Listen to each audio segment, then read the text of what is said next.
Välkommen till Veckans essä, en poddserie presenterad av Bokförlaget Stolpes, där vi läser upp essäer ur den aktuella utgivningen.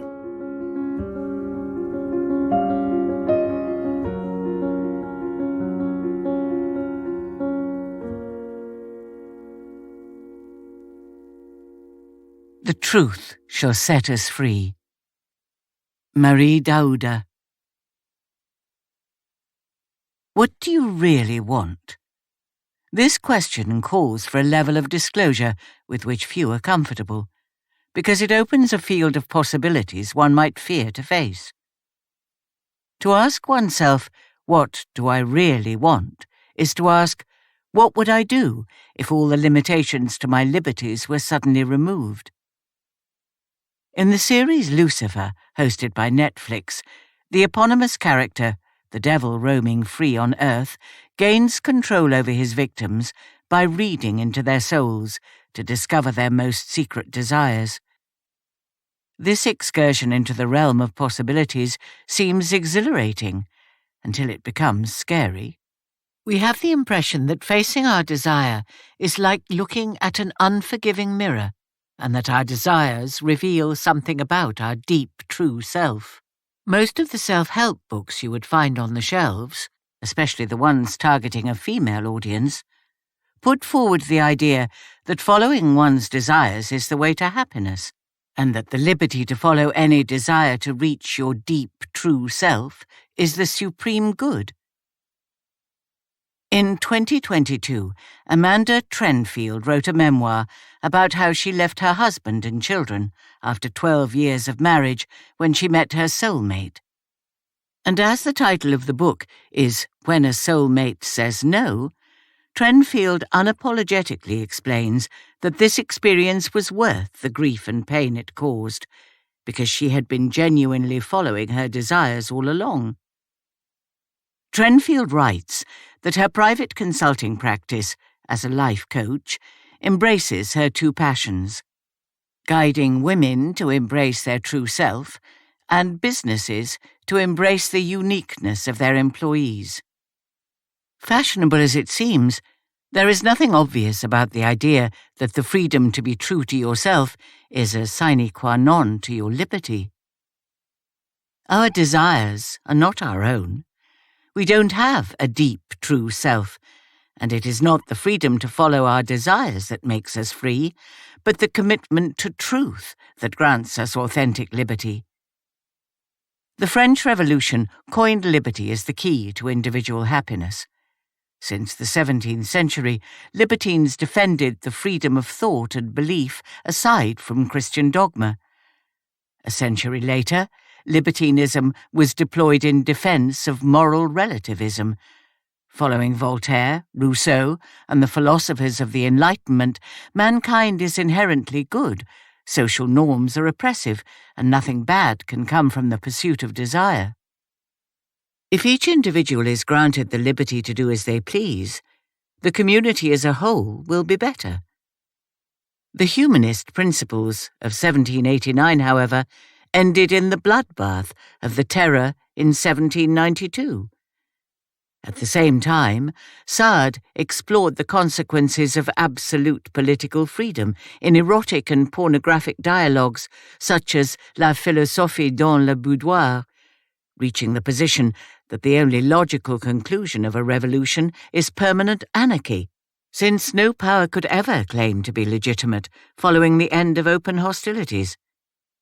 In the early Napoleonic era and during the restoration of the monarchy, a romantic generation of politicians and novelists influenced by Kant and Goethe, among them Chateaubriand, Benjamin Constant, and Victor Hugo, took as their chief purpose the discovery of the self through the pursuit of desire. After the failure of the 1848 revolution and the collapse of the Second French Republic, these ideas were held in suspicion by writers who stood against the romantic narrative. When Gustave Flaubert published Madame Bovary in 1857, 8 different political regimes had come and gone since the last years of the absolute monarchy. Needless to say, Flaubert had little to no patience with the Republican ideal of universal and mutually beneficial liberty, and even less for the notion of liberty as a key to happiness. Madame Bovary was put on trial because of the licentiousness of the heroine, and because of the scenes describing her adultery and her demise. The procurator, Ernest Pinard, accused the book of offending public and religious morality, as it did not present any explicit condemnation of the heroine's deeds and made no attempt to stage her conversion. In response, Flaubert's lawyer, Sénart, argued that the novel was, in fact, a warning against libertinism and misguided education, as Emma Bovary's downfall discloses with no ambiguity the dreadful consequences of poorly ordained freedom. Emma can be seen as the typical novel heroine, led by desire while stuck in a boring reality. When Emma first appears in the novel as the daughter of a Normandy farmer, what she really wants is a respectable, gentrified husband. She marries Charles Bovary, a doctor, but soon enough wants a Parisian luxury lifestyle, then lovers, then a life of adventures. Flaubert's skill is that he discloses the mechanics of desire. Emma did not wake up one day wanting a husband, a luxurious lifestyle, multiple affairs, or a life of adventure. The reader sees her borrowing these desires from the romances, the novels, and the newspapers she reads. And that is great news for us, because we are all like Emma. Each one of us is ready to borrow and imitate desires, then to weave them into the way we live our life. We want to be unique. We want to be original and unforgettable, because we are conscious of our inevitable death, and we seek singularity by duplicating what we perceive as being unique or original. René Girard, a French comparative literature specialist turned anthropologist, studied the origins of desire and coined the phrase mimetic desire. For Girard, romanticism nurtures the idea that the individual is moved by singular, unique desires. Girard distinguishes the romantic mindset from a Romanesque mindset, where one acknowledges that one's desires are imitative. In Mensonges romantiques et vérités romanesques, Girard notes that imitative desire is at the core of modern fiction, from Cervantes to Proust. And in Le Bouc émissaire, he extends these reflections to anthropology.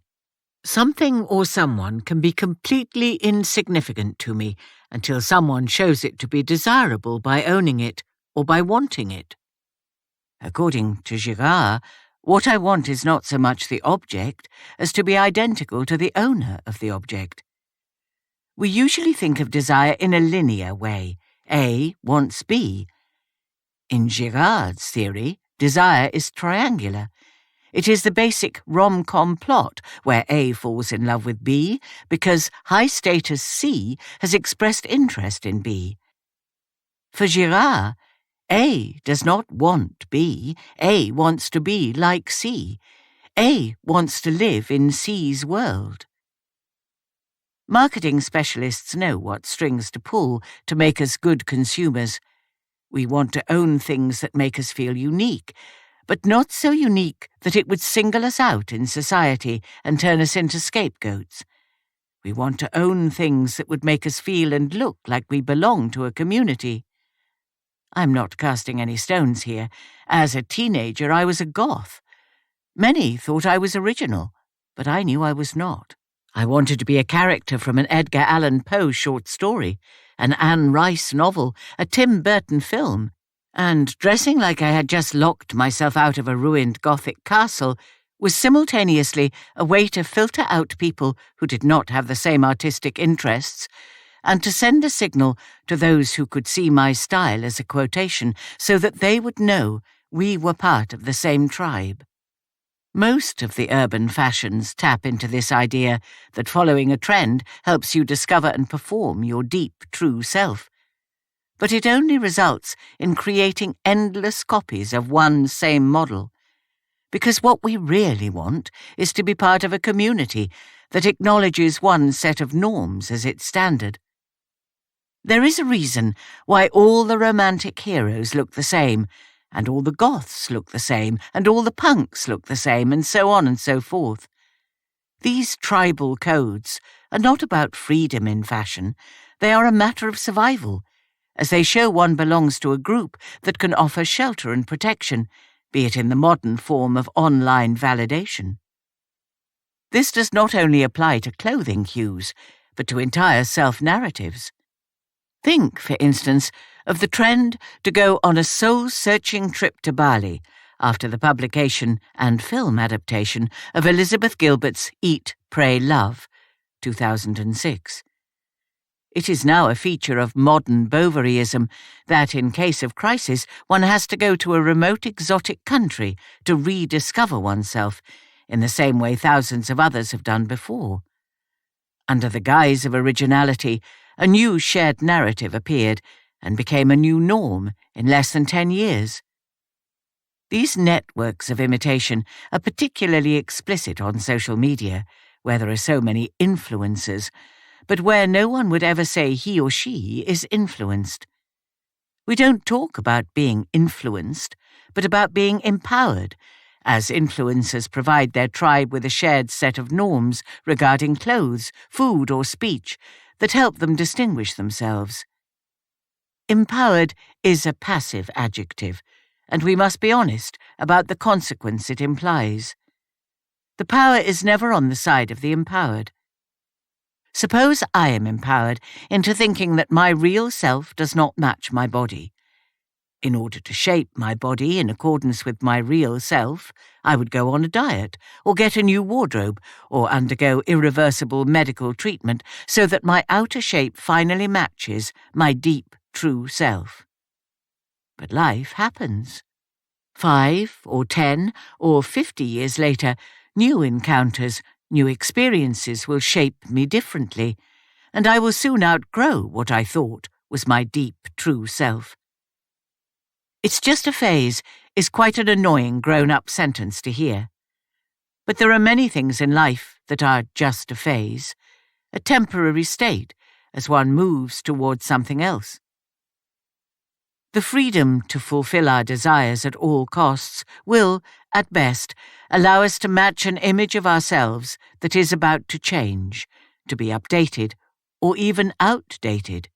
If we only see liberty as a way to push further the limits of what we can do, we face 2 possibilities: either boredom, because our desires are infinite, or monstrosity, because we would need to go further and further to stimulate our exhausted desires.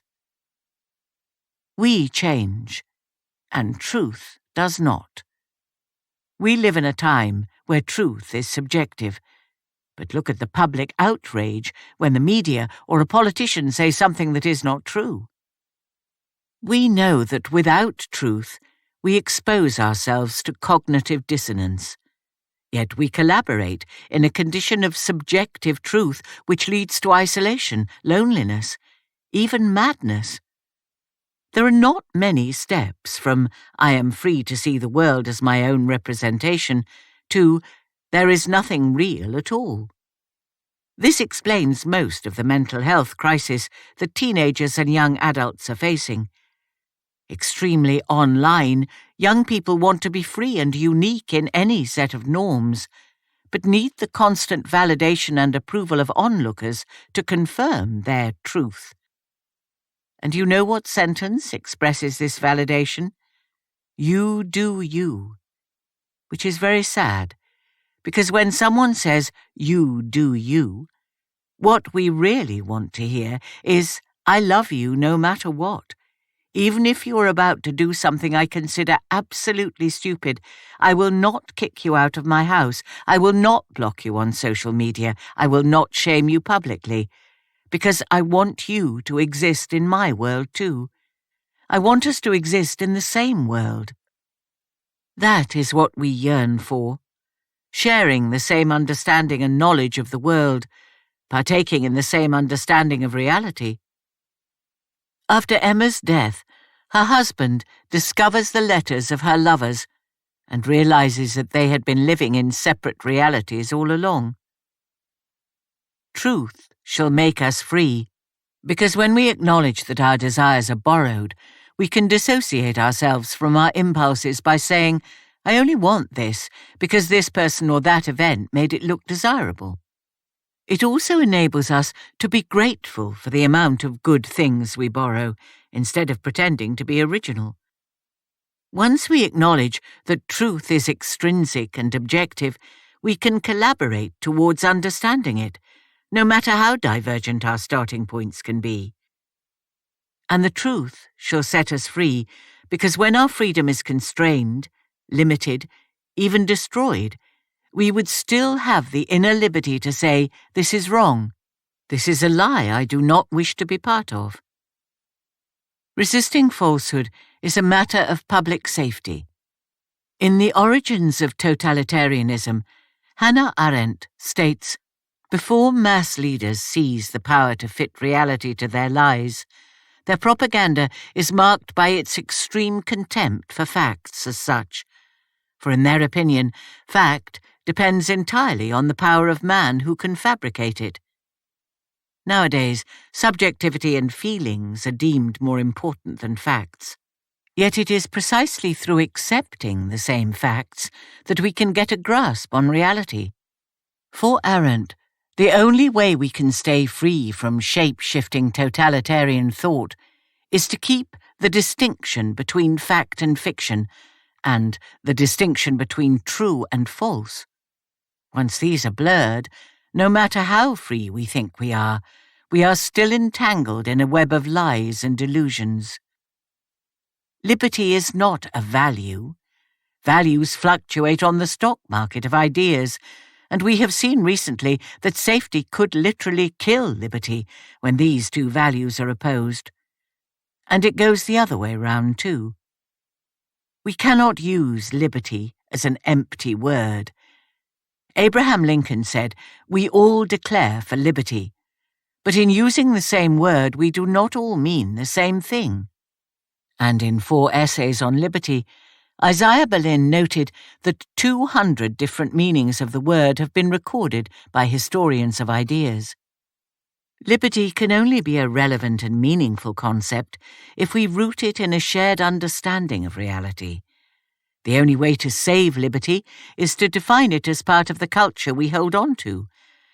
A culture is not just a matter of heritage and traditions, it is the set of norms people are willing to share. But in order to share these norms, we must first agree that truth is not subjective.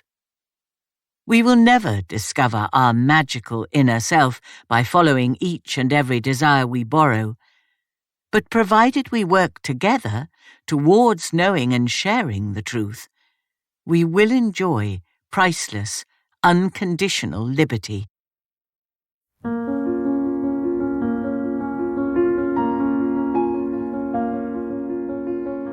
Tack för att du har lyssnat på Stolpes Stories. Missa inte att du som lyssnar har 20% rabatt på Bokförlaget Stolpes titlar hos bokus.com. Aktivera rabatten genom att ange koden STOLPE20. Och för att lyssna på fler avsnitt, följ oss där poddar finns och på sociala medier.